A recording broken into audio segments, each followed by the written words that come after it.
Auburn baseball sweeps Winthrop. Winthrop? More like Lose-throp.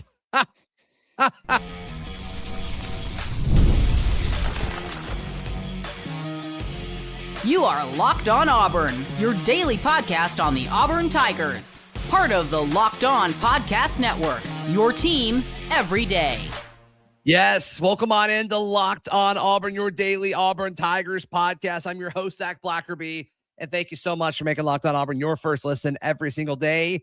Darrell, Dapprich, Montgomery radio legend, pinch hitting for Lindsey Crosby on this baseball reaction show. Thank you, buddy, for hanging out with us. Auburn baseball takes it to Winthrop, winning all 3 games this weekend and doing it in dramatic fashion. Obviously, the run rule on a Friday, then they win 6-0 and then 8-1 in the doubleheader yesterday, Darrell. And like the pitching showed out, the hitting showed out, just a complete sweep in every facet of every game.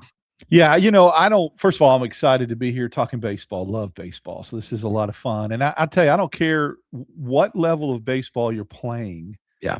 To give up 1 run over 3 games, I don't care if it's non-con or not, is impressive. And right. Think about some of the non-conference games that people like LSU and other teams are losing to these mid-majors. And Auburn comes out, plays Winthrop, takes care of business, and not only wins, 1 run in 3 games is impressive. And then the law firm of Fralick, McCraine, and McCraine getting it done, hitting. They just carried Auburn offensively.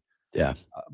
Terrell hitting the ball the way he's supposed to hit. I mean, look, we talked about this. They're doing this without Rembert, who I think is going to get going. Once he gets going, I think Lucas Steele, who catches Petrovic, he's his normal catcher. He's a better hitter than he's shown. But you got to give – I know you guys did a recap already on Friday. I'm not going to focus on that. But Jackson Sanders just dealing earlier yesterday. And then Petrovic, bad luck for him. He was dealing. The weather comes in. Chatterton comes in. Petrovic can't get the W, but he was pitching really, really well too. So all in all, you get everything you want out of this weekend, and you can look at some things going forward that you think some bats will wake up that gives you even more hope for optimism. Yeah, I've become a Christian Chatterton truther. Mm-hmm. It seems like whenever you need him, and he kind of seems like he's not always been put in super great situations. He makes the most of every outing that he has. It seems like he's always just kind of nails when he needs to be. You could ask any pitching coach. You can ask Auburn's pitching coach, any pitching coach at any level, even at the major league level. The hardest thing to do when you're a pitcher is to be that guy that comes out after a rain delay and starts the game back up. Exactly. Mentally, it's different. Physically, you can be up in the bullpen, Zach, and you can be throwing, but you can't be throwing when it's lightning and thunder, and you can't. Right. So you come off like you're starting, but you're mentally not prepared to start. It's the toughest thing to do in baseball. I used to think the middle innings reliever was tough because you're not starting and you're not closing and you're kind of a tweener. This is more difficult. And he took the ball, accepted that role, and did a really nice job. And I'm really getting optimistic about this pitching because I think the bats will be there. And I just know that they will. And I think this team's got enough offense. I'd like to see Clay get going a little bit. Todd, he was a little bit better in game 1. He had a couple of hits, but I'd like to see him get going. His bat, they brought him over here thinking he'd contribute more offensively.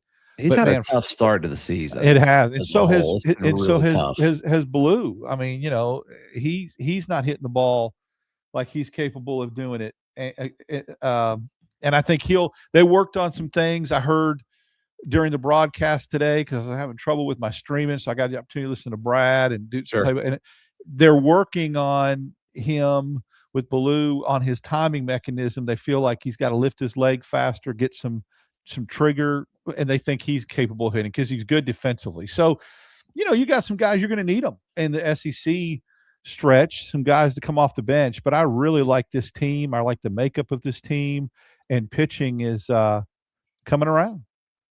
I tell you what, I mean, going back to Chris Rembert, I know you mentioned that his bat hasn't really been there, but he has been there as far as in the lineup. And Lindsay and I talked about this in the Friday reaction show. We both agreed that we didn't expect Rembert to be, in the lineup for both games. And he seems healthy. He is. Darrell, Yeah. which going into SEC, the early diagnosis was, okay, hopefully you get him back SEC play, which is next weekend. But I think he's good to go. They wouldn't have played him as much on Saturday if he wasn't 100%. And there was a scare where he had an ankle, something happened with his ankle. It was game 1, I think. And he came right back and made a really nice play where he charged the ball throughout the runner at first. Look, it was Terrell had something like that today too. Yeah. To me, and maybe that's who it was and not, because again, I was listening, not watching. Thank you, ESPN Plus.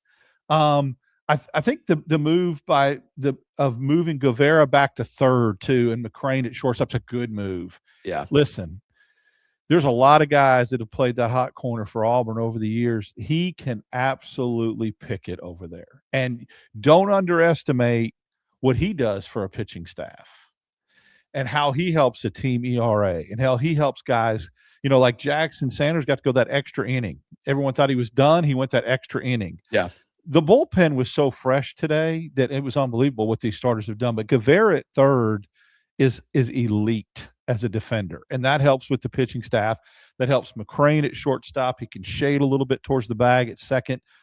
There's just a lot of attributes of this team. It fits. Like there's pieces that seem to be fitting with Rembert coming back and keeping him healthy. They're trending. Don't ever underestimate. People want to say, well, this wasn't a midweek game. This was a 3-game series. Yeah, but you could have easily dropped a game in this 3, like you did in Nebraska. It's hard to win in college baseball, especially when teams come all the way down south against a big SEC school and save their pitching. The kid that was pitching for Samford, hit 99 on the gun at Samford. The person working the gun was told, shut it off. We don't want him knowing he throws 99. And guess who they throw against us? That kid. Of course, I got bad intel on that, and I'll take that personal on who told it to me. But anyway, on who they were pitching. You should take that personally. I will, yeah. Then I find out after the fact he hits 99 in a game, and they tell him, shut the gun off. We don't want to get in his head. No, he's throwing 99. I thought when we were sitting over there, Zach, watching the game, I could hear the glove popping. It was pretty getting good. there. That ball was getting there. So, we'll have a next family outing. There'll be a definite heart-to-heart conversation about that. I think there should be. You should take that personally. So what's up with that? I mean, I've adjusted the wheel already. I've called. Good. I think I don't ever apologize for or underestimate winning at any level over a 3-game weekend like that, because it's not easy to do. So looking ahead, I mean, this is an important week. This is an important week for several reasons. And the biggest is, okay, SEC play starts this upcoming weekend. Have you done enough? Because the hay needs to be in the barn. That's next, right here on Locked on Auburn. Today's show brought to you by our friends at 5 Hour Energy. Welcome to the 5 Hour Energy flavor draft with 18 different flavors to choose from, including new options like confetti craze, fruity rainbow, or cotton candy.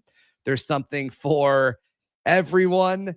The board is set. The flavors are ready, and I've got my number 1 pick for the 5 Hour Energy flavor draft. I was at I ran in to get a drink this morning, and I saw the peach mango by the register. Ooh. I think that was one of the ones you mentioned a few weeks ago was peach mango. Maybe? Yeah, I liked peach. I'm a cherry guy, but peach mango was one that I had my eye on along with watermelon. Yeah, it was kind of colorful. I was hoping it was a confetti craze because I really do want to try it. I really want to do it. But they didn't have that one there. But of course, I can go to 5hourenergy.com to order it, or online at Amazon, as you should too. Today's show also brought to you by our friends at Mazda. Mazda's moving the game forward. For those who show there's more to the score than what's on the screen. As far as moving the game forward, I'm going to say the entire pitching staff. Darrell, is that lazy? Is that lazy to say?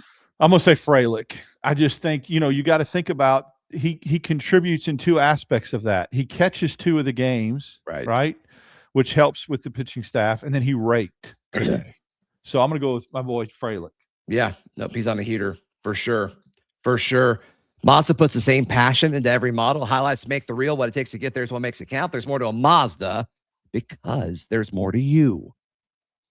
All right. Looking ahead as Auburn baseball sweeps Winthrop, and now they improve to, what are they, 13-2 overall. They take on UAB. That game's at home, 6 o'clock, first pitch, Tuesday night.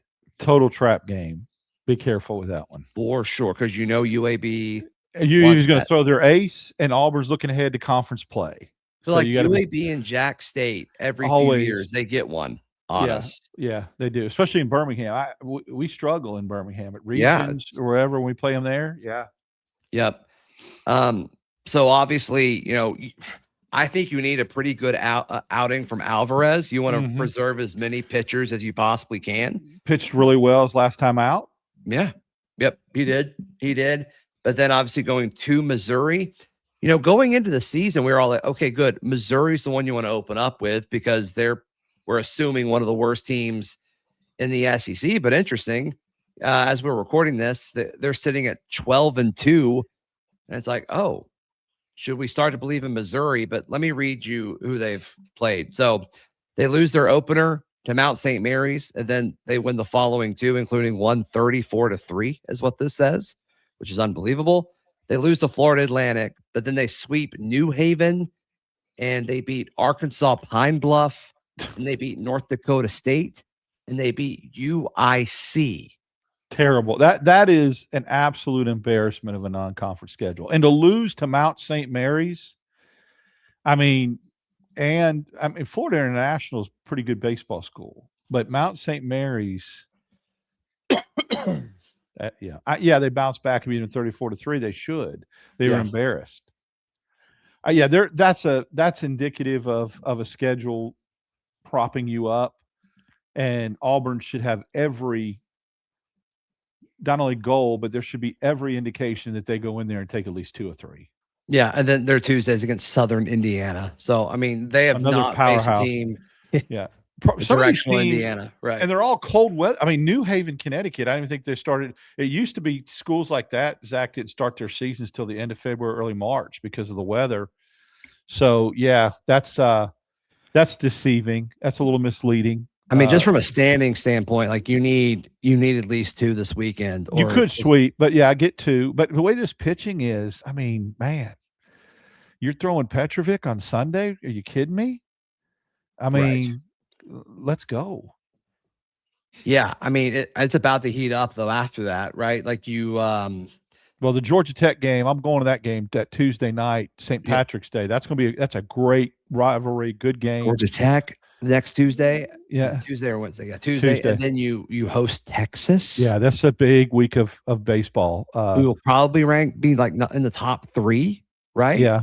Yeah. And I think Georgia Tech, I thought, came in ranked at just beginning of this year, but I think they lost a couple of those midweek games, but they're still a good baseball program. It's going to get real quick. So get as many wins as you can right now, especially against a team like Missouri, where bank them. I'm not going to predict, too many sweeps in the SEC, but this certainly needs to be one of them. So I agree. Get bank those wins. That's one you want. You don't want to settle. Yeah. Yep. So we'll see what they do. Thanks for stepping in for Lindsay, man. How can people check out everything you've got going on? Wednesdays and Fridays with you, Locked on Auburn. We'll do at least one more basketball live against Mississippi State from the SEC tournament. That's right. Please like the video. Please subscribe. We'll see you next time. This has been Locked on Auburn.